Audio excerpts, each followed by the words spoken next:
में ब्याज ठीक से मिले, पूंजी सुरक्षित रहे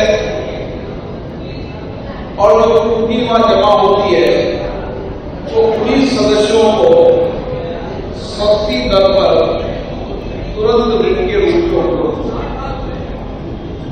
ताकि वह अपनी सामाजिक जरूरत की आवश्यकताएं, समाज जीवन के अंदर तुरंत पड़ी आवश्यकताओं को पूर्ति कर सके।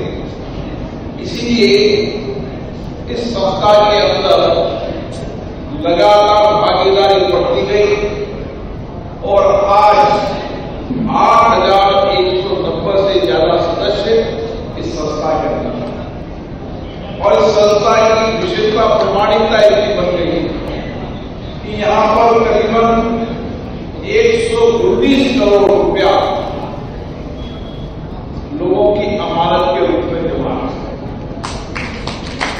एक बड़ी राशि होती है और वर्षों तक यह संस्था चल रही है और लगातार ये संस्था उत्तरोत्तर प्रगति की ओर है, जहां एक तरफ इसकी विशेषता प्रमाणिकता, लोगों में विश्वास भरोसा होने के कारण लोग अपनी अमानतें यहां पर जमा कराते हैं, क्योंकि वर्तमान परिवेश के अंदर कई संस्थाएं रही हैं, कम्युनिटी पार्टी वाली सोसाइटियां रही है, कई बच्ची स्टेट कोऑपरेटिव भी रही है। तो लोकसभा अध्यक्ष ओम बिरला को आप सुन रहे थे। श्री हितकारी विद्यालय सहकारी शिक्षा समिति के वार्षिक अधिवेशन में वो पहुंचे थे, जहां पर बतौर मुख्य अतिथि उन्होंने संबोधन किया। और चलिए खबरों में आगे बढ़ेंगे। अमेरिका के लुसियाना में एक 22 मंजिला इमारत पल भर में धराशायी हो गई। इमारत को बम से उड़ाकर ढहा दिया गया। कहा जा रहा है कि तूफान की चपेट में आने से इमारत को काफी नुकसान पहुंचा था और पिछले 4 सालों में ये इमारत खाली थी। देखिए रिपोर्ट।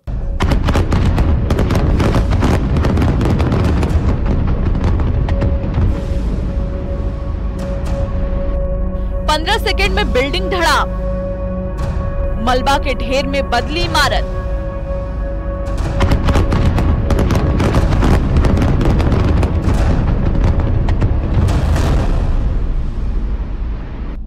पल भर में ये गगनचुंबी इमारत धराशायी हो गई, जिसके बाद तो मौके पर मलबे का ढेर लग गया।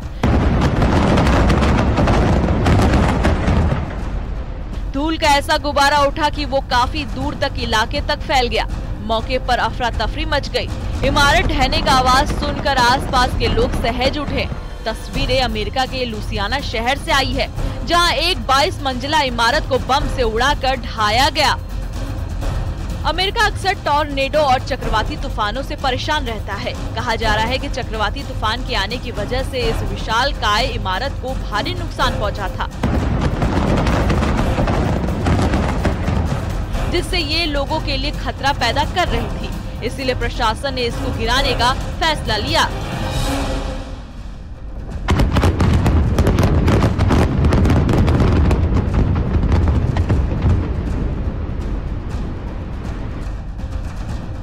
लेक चार्ल्स में 22 मंजिला हर्ट्ज टावर को प्रशासन ने बम से उड़ा दिया। इमारत के ढहने से पहले उसमें बम फिट किया गया, जिसकी चिंगारी भी उठी और उसके बाद तो इमारत को ढहने में चंद सेकंड लगे। इस इमारत को पहले कैपिटल 1 टावर के नाम से जाना जाता था। करीब 4 दशकों तक ये इमारत लुसियाना शहर की खूबसूरती में 4 चांद लगा रही थी। इसी के पास एक झील भी बनी हुई है, जिससे ये इमारत लोगों को अपनी तरफ आकर्षित करती थी।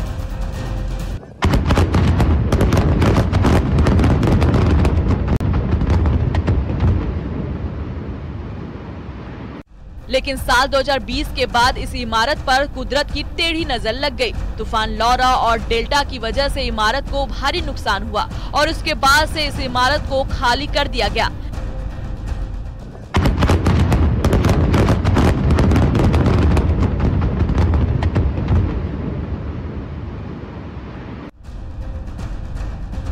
4 सालों से ये बिल्डिंग पूरी तरह खाली थी।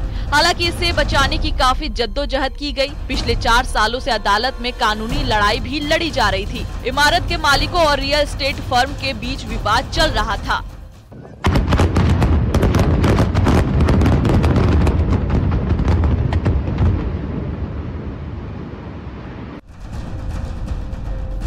आखिर में कोर्ट ने इस इमारत को गिराने का आदेश दे दिया। हालांकि गनीमत रही कि टावर गिराने के समय आसपास की इमारतों को कोई नुकसान नहीं पहुंचा है। Bureau report, news 18।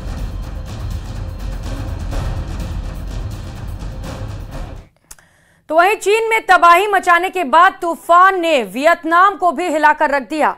तूफान से राजधानी हनोई समेत दूसरी जगहों पर भारी तबाही देखी जा रही है। इस तूफान की चपेट में आकर 30 से ज्यादा लोगों की जान चली गई। अभी तूफान की चाल धीमी पड़ी है, लेकिन खतरा बरकरार है।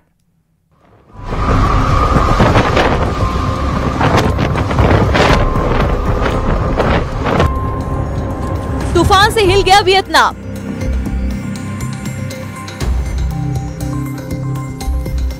यागी तूफान ने मचाया हाहाकार।